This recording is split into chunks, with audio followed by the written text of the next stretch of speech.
I still remember the exact moment my world felt perfect. The sun was shining through the floor-to-ceiling windows of our new house, the one Alex and I bought right after our wedding. I was standing in the driveway, running my hand over the glossy black hood of the BMW my grandparents had surprised me with on my 25th birthday.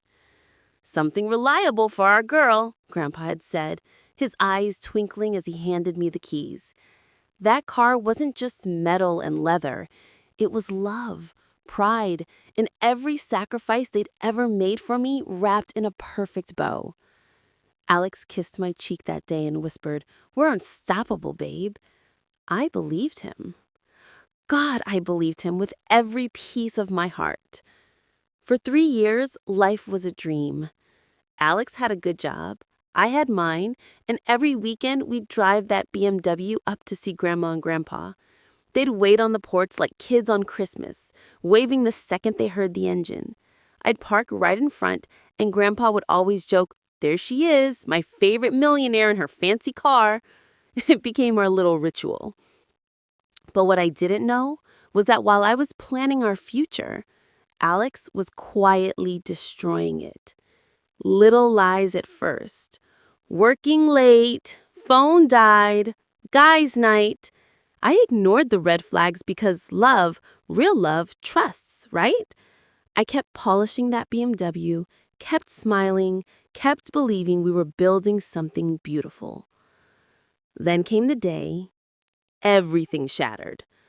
I came home early from work, walked into our bedroom, and found lipstick on his shirt that wasn't mine, and a woman's earring on my side of the bed. My knees gave out. The man I'd given my entire heart to had been cheating for almost a year with someone from his office. When I confronted him, he didn't even try to deny it. He just shrugged and said, "You've been so busy with your grandparents, I got lonely." Lonely. That was his excuse. I cried until I couldn't breathe. I felt stupid, used, completely broken. That night, I sat in the garage, staring at the BMW, the one gift that still felt pure, and I made a decision. If he could destroy what was sacred to me, I could destroy what was sacred to him. The weeks that followed were hell. Alex acted like nothing happened. He still drove my BMW to work every day, still posted couple pictures on social media like we were fine. Meanwhile, I was dying inside. My grandparents kept asking why I sounded so quiet on the phone, and I lied. I couldn't bear telling them their perfect grandson-in-law had betrayed me. But the truth has a way of crawling out.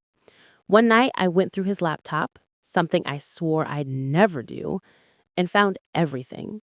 Messages, photos, hotel receipts. He wasn't just cheating, he was in love with her.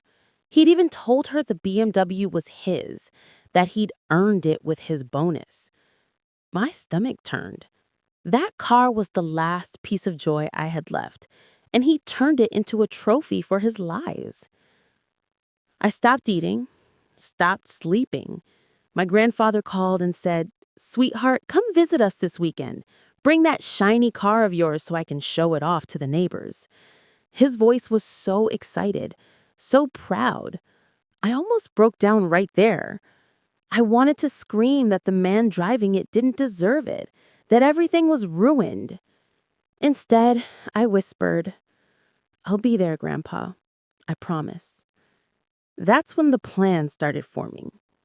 I wasn't going to scream. I wasn't going to beg. I was going to make him feel exactly what betrayal feels like. Slow, quiet, and irreversible. I contacted a lawyer the next day, quietly transferred the BMW title back into my name only. Turns out my grandparents had been smart enough to put it solely under me. Then I waited for the perfect weekend. Saturday morning came, Alex kissed me goodbye like nothing was wrong, and hopped into the BMW, off to play the perfect husband at my grandparents' house. I watched him drive away, took a deep breath, and ordered a taxi. When the cab pulled up to my grandparents' beautiful old farmhouse, I stepped out in the driveway just as Alex was unloading gifts from the trunk. Grandpa walked out, smiling huge, then stopped dead in his tracks. "Why did you come by taxi?" he asked, confused.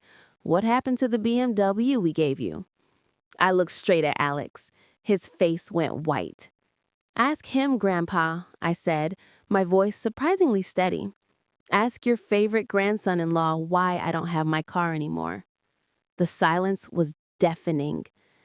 Then I told them everything. Every message, every lie, every night he spent with her while I cried myself to sleep. Grandma started crying. Grandpa's face turned from confusion to pure disappointment, the kind only a grandfather can give. Alex tried to speak, but Grandpa raised his hand. "You don't get to talk in my house anymore," he said quietly. I pulled the spare key from my pocket, walked to the BMW, and got in. Alex lunged forward, but Grandpa stepped in front of him. "That car belongs to my granddaughter. You lost the right to even look at it the day you broke her heart." I drove away that afternoon with tears streaming down my face, but for the first time in months, they weren't tears of pain. They were tears of freedom. A month later, the divorce was final. He got nothing, not the house, not the savings, and definitely not the BMW. Last I heard, he was taking the bus to work, while his girlfriend dumped him the second the money stopped flowing. I still drive that BMW every weekend to see my grandparents. Grandpa waits on the porch like always, but now when he sees me pull up, he doesn't talk about the car. He just opens his arms and says, "There's my brave girl." Sometimes justice isn't loud. Sometimes it's as simple as showing up in a taxi and driving away in the truth. Never forget, what's given in love can never be taken by lies. Protect your heart, ladies, and when someone betrays it, let karma and a set of car keys do the talking.